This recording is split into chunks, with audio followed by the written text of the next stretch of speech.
Hello everyone. Yes, in the last video we discussed about some rules that we have to follow when we are drawing ray diagrams, correct? Let us look at that. So we discussed about four rules. First one is, if the ray is coming parallel to the principal axis, it will go to the focus. If the ray is going through the focus, it will become parallel to the principal axis. If the ray is going through the center of curvature, it will come back in the same direction. And if it is oblique to the principal axis, it will be again reflected back obliquely to the principal axis with the same angle. So these are the four rules. These rules are there so that drawing ray diagrams become easy, because every time we cannot draw normal and we cannot measure the angle of incidence and angle of refraction, and that it will become very time consuming, no? That's why by doing all those steps once, we have developed some simple rules. Then we can apply these and draw the ray diagrams. What are ray diagrams? Ray diagrams are the diagrams that we draw so that we can estimate the image position. So the object is here. Where will the image be? That we have to see. For seeing that, what we should do, I have told you before, how is the image formed? Image is formed when multiple rays of light intersect. So now we can see, we will draw two rays of light. Wherever they intersect, we can see that's where the image is. Let us look at it in more detail when I actually show you how to draw the ray diagram for some cases. Okay. Okay, now let us look at the ray diagram when an object is situated beyond the center of curvature. Okay, so let us place an object.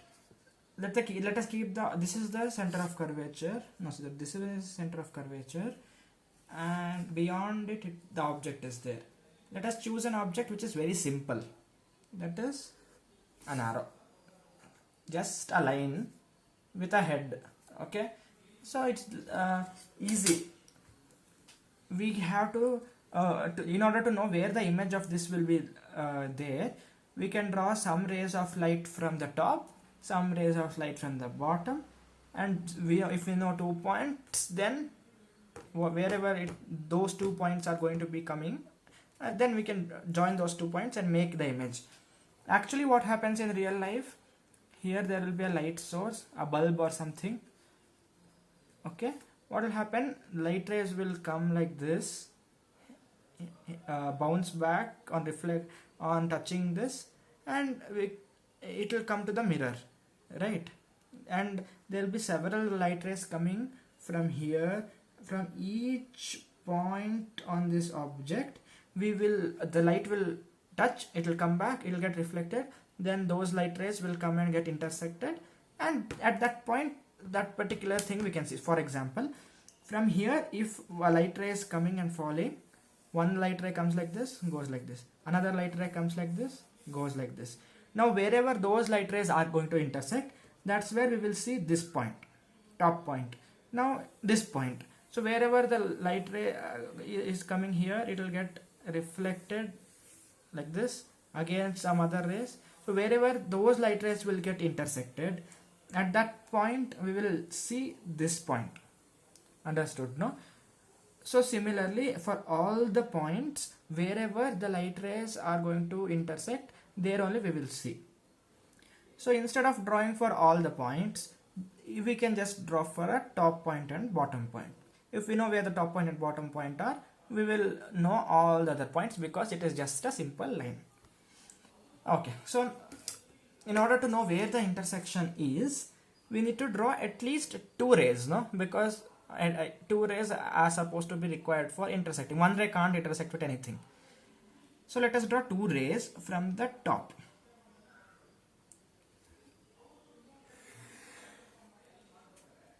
Okay, first ray we have drawn. This is the first ray. Second ray, let us draw with let it be passing through the focus.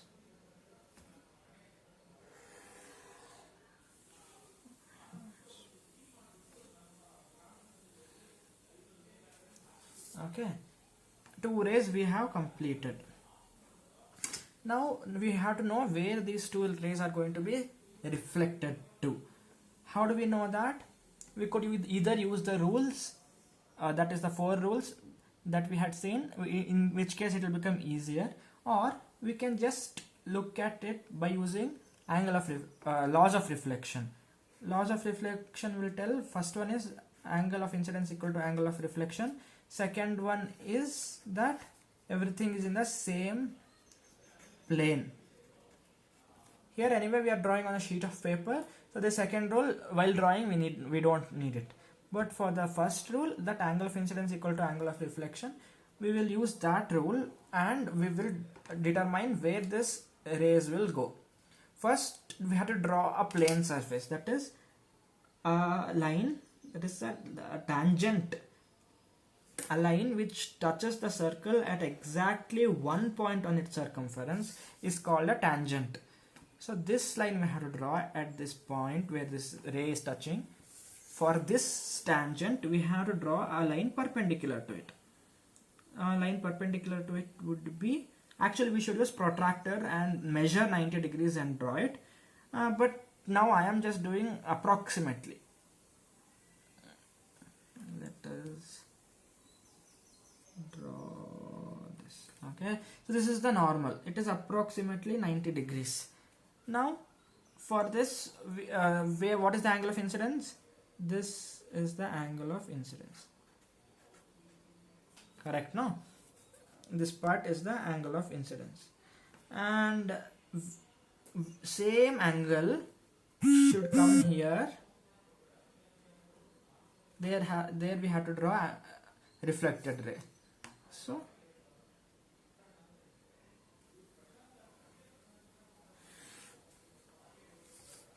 angle of reflection, so approximately these two are same,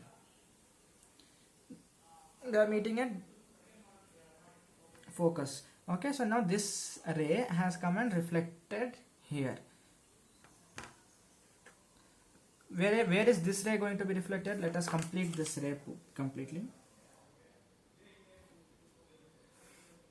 Okay, now where is this ray going to be reflected? Again we have to draw a tangent,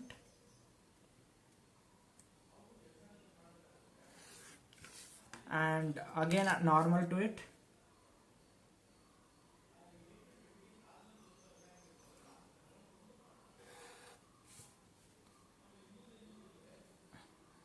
So this is the angle of incidence. Angle of reflection also has to be the same here.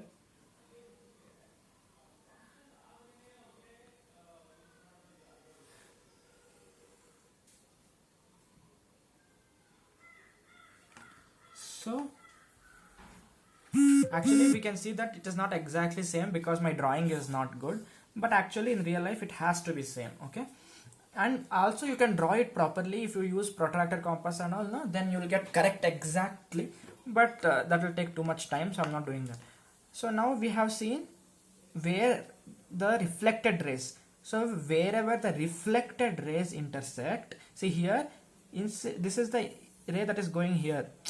We should not see where this reflected ray and this ray intersect. We should only see where the two reflected rays intersect. So this is incident ray. A ray which is going from the object towards the mirror is incident ray. The ray which is coming back after touching the mirror is reflected ray. So wherever two reflected rays intersect, that's where the image will be formed. Now this is the point which is reflected from this point. So the top point of the arrow will appear here. Okay, now here will be the top. Actually, if we know one point, then we obviously know where the bottom is, because if the top is here, right, the bottom has to be the bottom. We can draw one line just to see where it can where the light will come. See, if we draw a ray from here which will touch the mirror, it will go like this along the principal axis and it will touch here. Then what is the normal at this point?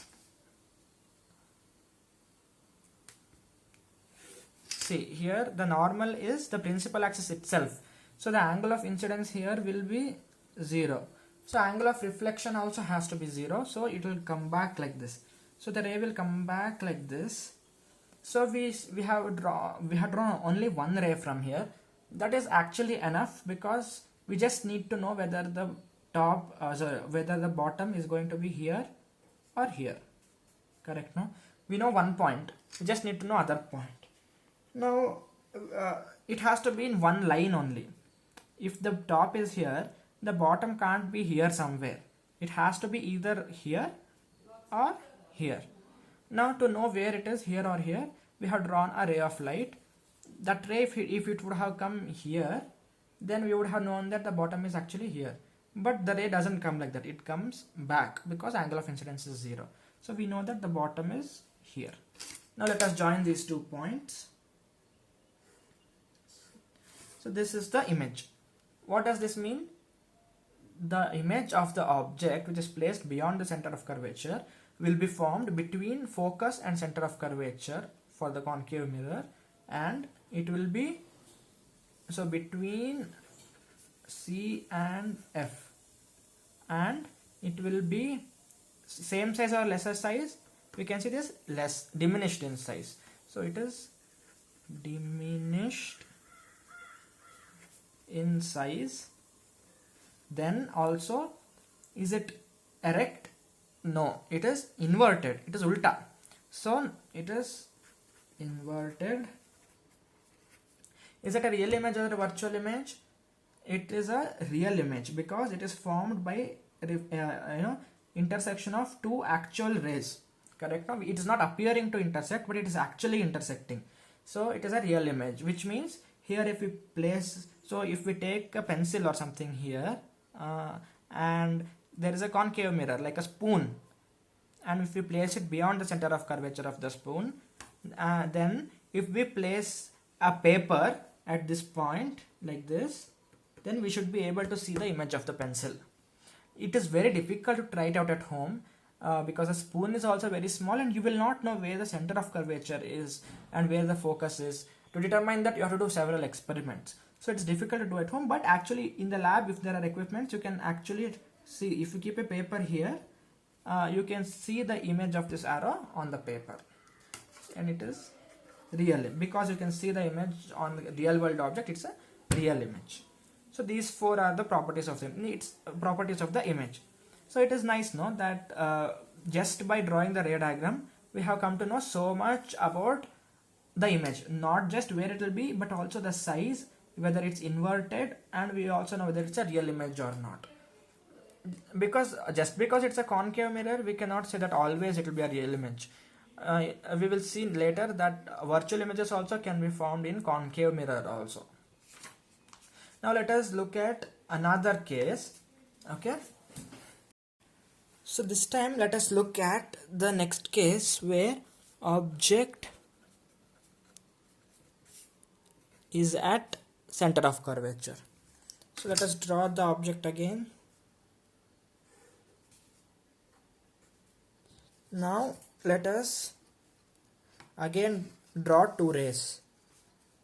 One ray we can do parallel again. Another ray, let us make it passing through the focus.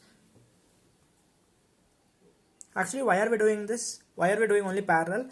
First, let us look at that. Last time, in where the object was situated beyond C, we actually used the angle of incidence equal to angle of reflection rule to find out where the reflected ray will go. But based on this, we have also found 4 rules. No, if you use those rules, it will actually become much easier.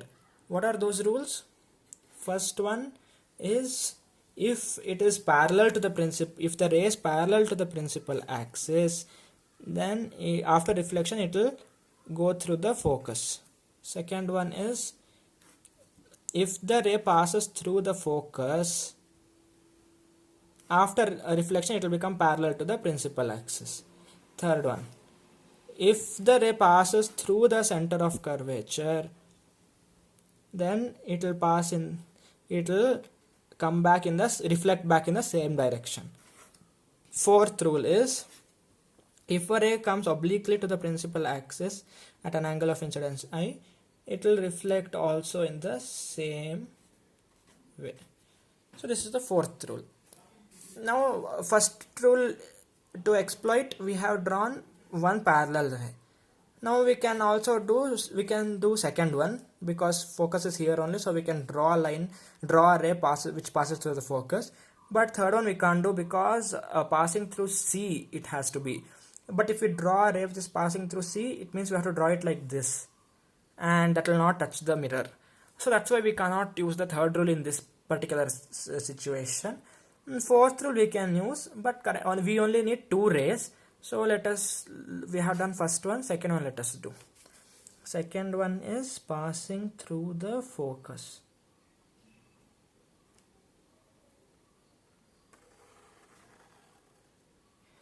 Okay, and now we have drawn two rays. So how will we know where this will get reflected? By the first rule, it has to pass through the focus. So let us make it pass through the focus.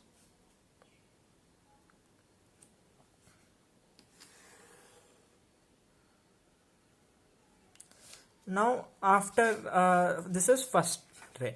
Now we have to also look at where the second ray will go. Second ray is coming and touching here. It is passing through the focus. Where will it go? It will become parallel. Parallel.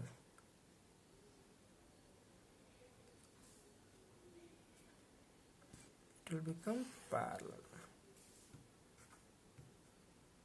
It's touching here. So this will be the top. This will be the top. This will be the top of the image, and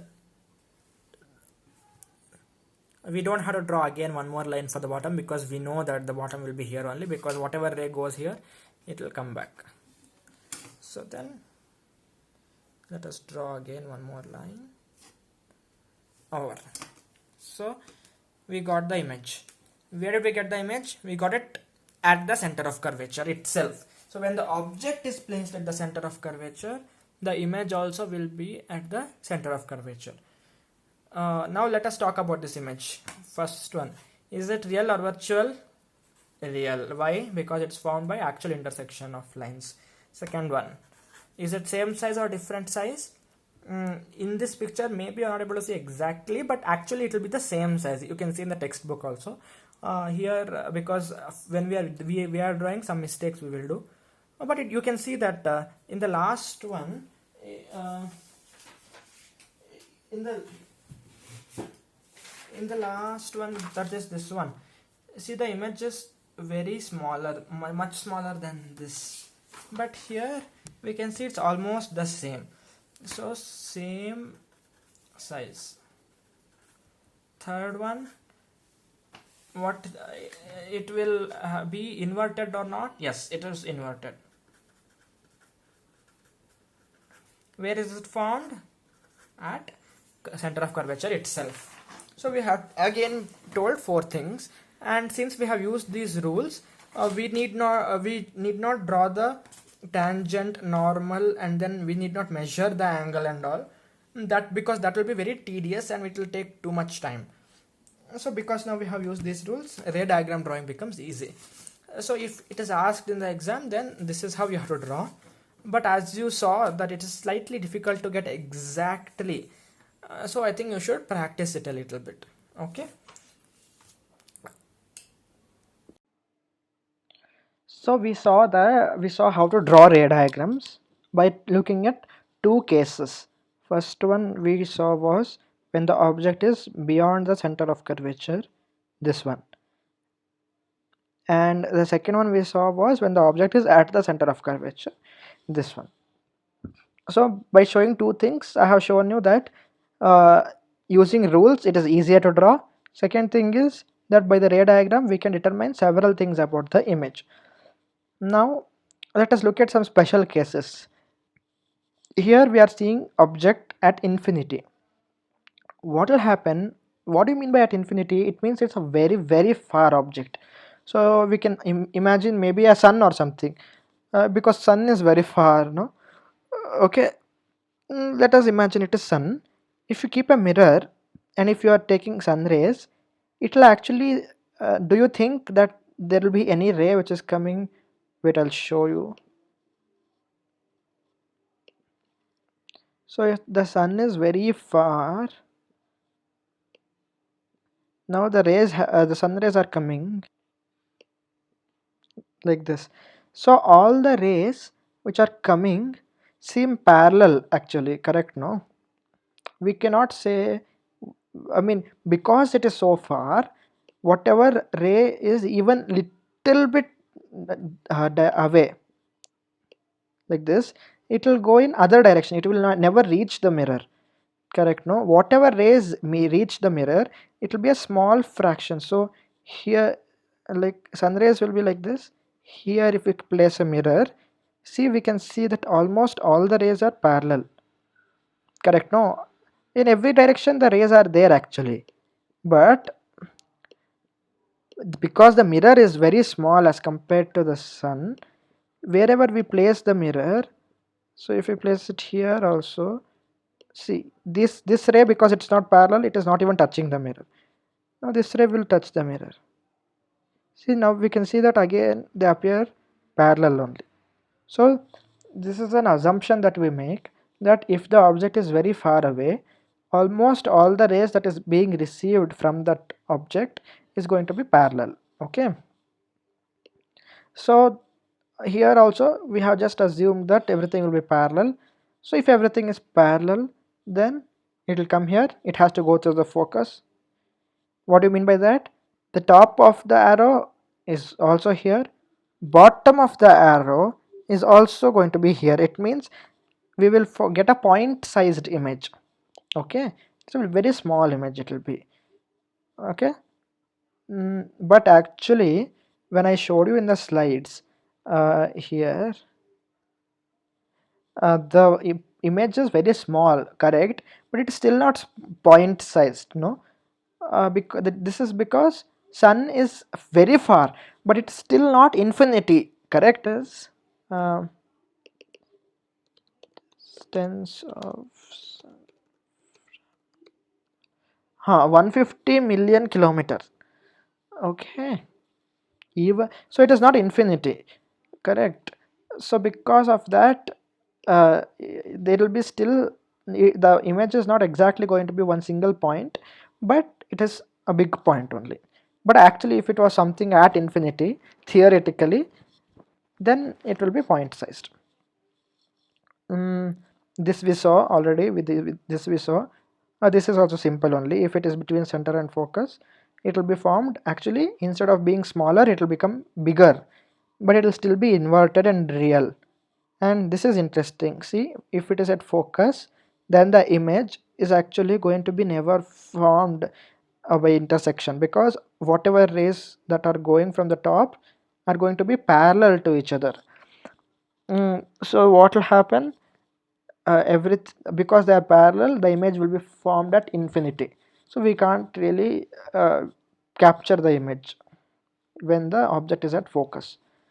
Then if it is between the focus and the pole, what will happen, it is actually not, see here, the light ray is going like this, light ray is going like this, so these two rays, they will never intersect outside the mirror, but inside the mirror if you join, they will intersect. This means that a virtual image is formed inside the mirror, and it is bigger in size, and it is not inverted, it is erect. Okay, so see, in concave mirror also a virtual image can be formed if you place it really close to the mirror. Okay, so now we have discussed these ray diagrams. Next, I think we will end this video here. In the next video we will see about the refraction. mm, Wait, we have not looked at sign convention for reflection. Okay, so when we are dealing with reflection of light by spherical mirrors, we will follow some sign, that is, wait, here, whichever is the direction of light that is towards the mirror, it is going to be positive, that is towards the right, it's going to be positive.